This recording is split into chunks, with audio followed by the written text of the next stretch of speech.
Welcome to Chillin' 101. We hope this video helps. You'll begin by preparing essentials.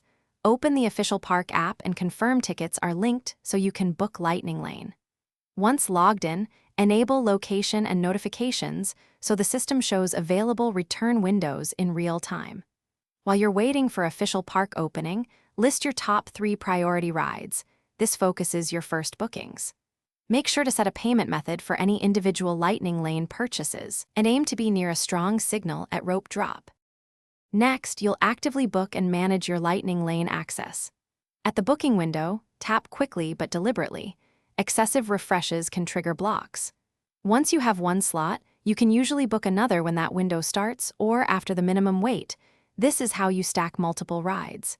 If plans change, cancel immediately to free space and potentially trigger waitlist offers. Keep an eye on virtual queue notifications and ride downtimes so you can reallocate bookings. To finish, arrive at the Lightning Lane entrance during your return window and present the QR code or linked ticket. You'll be scanned quickly, so keep devices unlocked.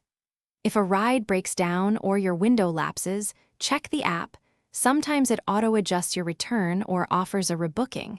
If not, request a refund or replacement slot through guest services. When technology fails, take screenshots and use in-app chat or the guest services desk to resolve the issue efficiently. Thanks for watching. Consider subscribing if we helped you.